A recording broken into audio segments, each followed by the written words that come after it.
तो आज मैं अपने स्टडी रूटीन के साथ साथ आप सभी के साथ एसएससी एमटीएस 2025-26 के रिजल्ट के बारे में बहुत इंपॉर्टेंट बातें करने वाली हूँ, बहुत इंपॉर्टेंट इन्फॉर्मेशन देने वाली हूँ। तो सबसे पहले 4 बजे उठ के मैं अपना प्रीवियस ईयर पेपर रिवाइज करती हूँ।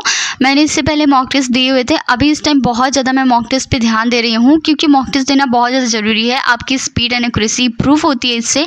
और मैं प्रीवियस ईयर पेपर्स इसलिए सॉल्व कर रही हूँ क्योंकि ज़्यादातर जो क्वेश्चन होते हैं ना वो रिपीट होते ही होते हैं प्रीवियस ईयर पेपर से।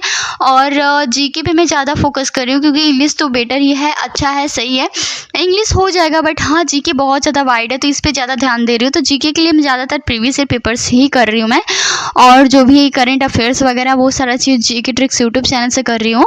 तो अभी इस वीडियो में इन सारी चीज़ों अपनी स्टडी रूटीन के साथ साथ आप सभी को रिजल्ट से रिलेटेड इन्फॉर्मेशन देने वाली हूँ, बहुत ही इंपॉर्टेंट। तो आप लोग वीडियो में बने रहिए। तो एसएससी एमटीएस 2025-26 का जो रिजल्ट है वो आ गया, लेकिन एक बहुत बड़ी बात है जो आपको समझनी पड़ेगी, वो है ये है कि अगर आप सोच रहे हैं कि जो एसएससी एमटीएस का फाइनल रिजल्ट है वो भी आ गया, तो अभी रुक जाइए आप, क्योंकि अभी फाइनल रिजल्ट नहीं आया है। अभी जो रिजल्ट आया है वो हवलदार का है, जिसमें कैंडिडेट को पीटी के लिए शॉर्टलिस्ट किया गया है। और यहाँ पे इस रिज़ल्ट को देख के आप कंपटीशन समझ गए होंगे कि कैसा है कंपटीशन, क्योंकि अभी मतलब एमटीएस पे उतना ज़्यादा भरोसा नहीं रहता है किसी को, स्टूडेंट को, क्योंकि इसमें बहुत ज़्यादा धांधली होती है। तो स्टूडेंट क्या करते हैं ना, इसका एग्ज़ाम छोड़ देते हैं। तो आगे की आप बात समझिए, क्योंकि देखिए इस भर्ती में टोटल 36,19,000 से ज़्यादा एप्लीकेंट्स आए थे, जिसमें से एग्ज़ाम में करीब 8,04,000 कैंडिडेट्स ही बैठे थे। और हवलदार के लिए आखिर कितने कैंडिडेट पीटी पीएसटी तक पहुँचे वो भी मैं आप सभी को बताऊंगी।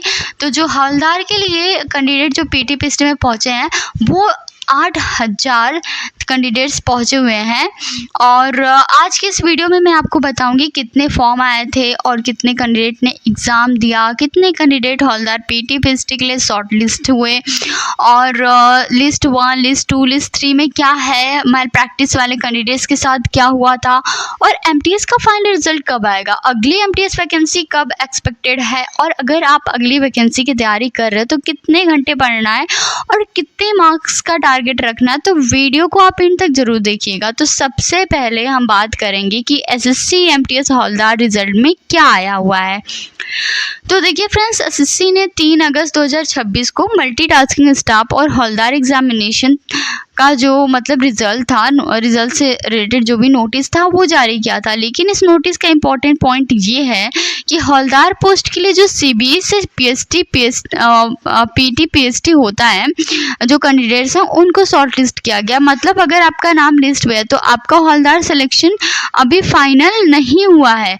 आपको अब पीटी यानी फिजिकल इफिशिएंसी टेस्ट और पीएसटी यानी फिजिकल स्टैंडर्ड टेस्ट क्वालिफाई करना होगा। एसएससी ने साफ कहा है कि जो कैंडिडेट पीटी पीएसटी क्वालिफाई नहीं करेगा उसे हवलदार के फाइनल रिजल्ट में कंसीडर नहीं किया जाएगा। तो ये बात गाइज आप लोग प्लीज़ समझ लो, ये समझनी बहुत ज़्यादा ज़रूरी है। और हाँ, अगर वही कैंडिडेट एमटीएस पोस्ट के लिए सेपरेटली शॉर्ट लिस्टेड है तो उसकी एमटीएस का जो कैंडिडेचर वैल्यू मतलब वैलिड है वो रह सकती है अगर। और हाँ गाइज, एमटीएस और हवलदार दोनों पोस्ट का फर्स्ट राउंड जो है वो tentative allocation result PT PST पूरा होने के बाद में ही जारी किया जाएगा। ऐसा नहीं है कि पहले ही जारी कर दिया जाएगा। और आप जानिए कि जो कंपटीशन का पूरा डेटा क्या है, क्योंकि ये बहुत इंपॉर्टेंट बात है। बहुत सारे लोग मुझसे यही बार बार पूछ रहे हैं कंपटीशन वगैरह। तो इससे पहले मैं आपसे बता दूं कि जो प्रीवियस ईयर पेपर करने के बाद मैं अपना जो है मैथमेटिक्स सॉल्व कर रही थी, रिवाइज कर रही थी और रीजनिंग सॉल्व कर रही थी। क्योंकि देखिए मैथमेटिक्स रीजनिंग तो क्वालिफाइंग होता है यहाँ पे जो हमारा एमटीएस होता है, तो उस पर मैं उतना ज़्यादा फोकस कर नहीं रही हूँ क्योंकि मुझे पता है कि रीजनिंग से मैं सारा चीज़ मतलब कर लूँगी, सेशन 1 क्वालिफाई कर लूँगी। और मैथ उतना भी मेरा वीक नहीं है कि क्वालिफाई ना कर पाऊँ सेशन 1।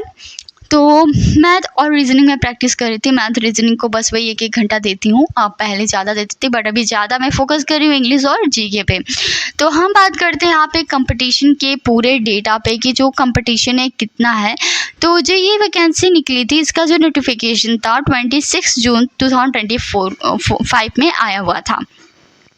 अब देखिए टोटल जो एप्लीकेंट्स थे 36,19,834 एप्लीकेंट्स थे, यानी कि लगभग 36.20 लाख जो फॉर्म्स थे वो आए थे।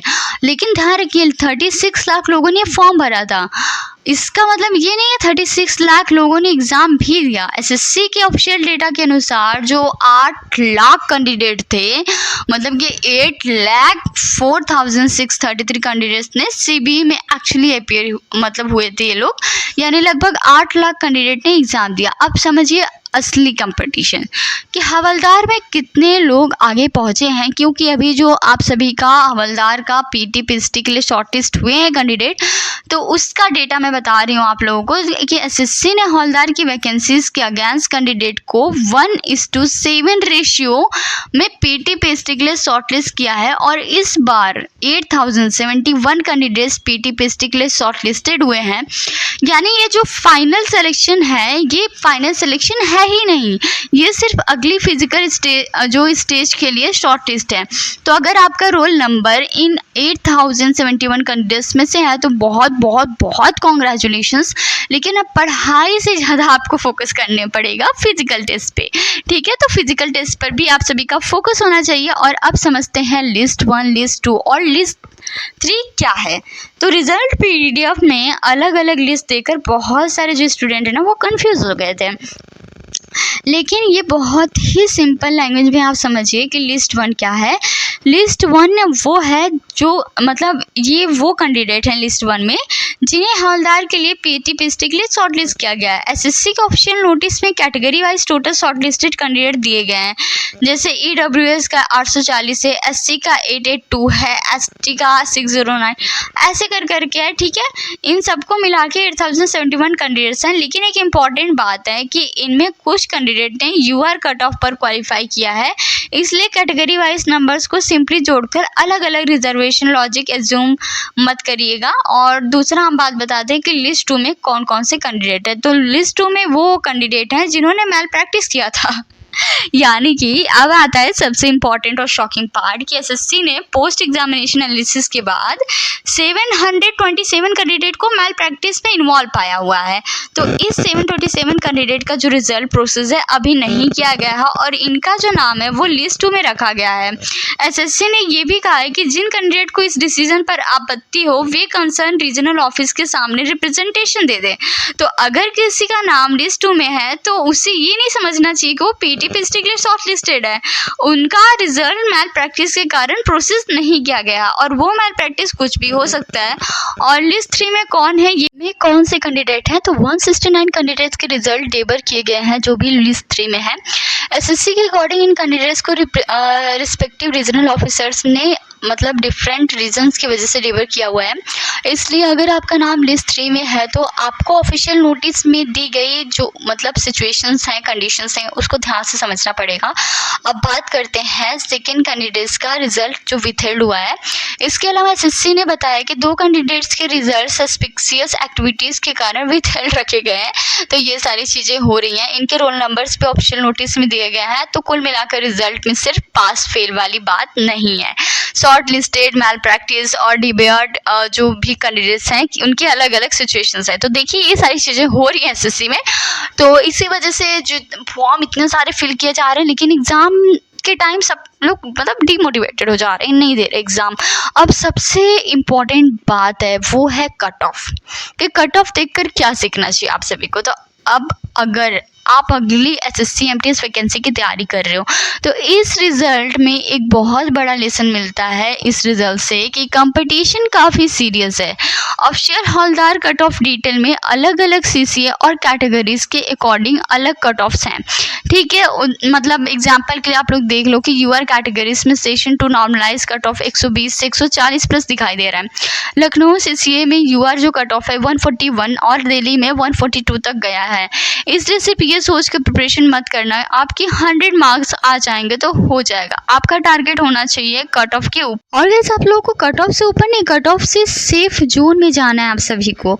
हो सके अभी कंपटीशन इतना हाई है, नेक्स्ट अभी जो एग्ज़ाम हो एसएससी एमटीएस 2026 में उसमें कंपटीशन थोड़ा सा कम हो जाए, लेकिन नहीं, आपको जो टारगेट है यही करके चलना है। आपका जितना कट ऑफ गया है उसके आसपास आप रहो, कट ऑफ के आसपास रहोगे आप लोग सेफ रहोगे, या तो आपका कट ऑफ से ज़्यादा मार्क्स आए, इससे कम आएगा तो आप लोग बहुत ज़्यादा प्रॉब्लम हो जाएगी, फिर सिलेक्शन तक में भी बहुत ज़्यादा डिफ़िकल्टी हो पहुँचने में। अगली एसएससी एमटीएस के लिए कितने घंटे पढ़े, ये भी बहुत सारे लोग पूछ रहे थे। तो अब बात करते हैं प्रिपरेशन की। तो अगर आप बिगिनर है तो शुरुआत में 4-5 घंटे डेली पढ़िए, बिकॉज धीरे धीरे आप लोग को मतलब ऐसे कंसिस्टेंसी आएगी। अगर अचानक से आप लोग 10-12 घंटे पढ़ने लगोगे, नहीं हो पाएगा अच्छे से। 8 घंटे ऐसे धीरे धीरे 4-5 घंटे ऐसे 2-2 घंटे, 1 घंटे थोड़ा सा गैप ले लेके बैठने की प्रैक्टिस करेंगे ना तो हो जाएगा। लेकिन एक चीज़ याद रखिए कि 8 घंटे चेयर पर बैठना और 8 घंटे पढ़ना अलग अलग चीज़ें हैं। आपके स्टडी आवर्स में ये 4 चीज़ें ज़रूर होनी चाहिए: कंसेप्ट प्लस प्रीवियस पेपर्स और मॉक टेस्ट और रिवीजन बहुत इंपॉर्टेंट है गाइस, जो कि मैं हमेशा करती हूँ और हमेशा आप सभी से कहती हूँ। तो ये सारी चीज़ें आप लोग ध्यान दीजिए। तो ऑल द बेस्ट, जिसका भी अभी फिजिकल टेस्ट के लिए अभी नाम लिस्ट में आया हुआ है, ऑल द बेस्ट आप सभी को। आप लोगों का जल्दी सिलेक्शन हो जाए और आप लोग चैनल को सब्सक्राइब कर लीजिएगा। इसके नेक्स्ट वीडियो में मैं आप सभी को ये भी बताऊंगी कि मैं अभी कैसे पढ़ रही हूँ और मेरा क्या टाइम टेबल है। थैंक्स।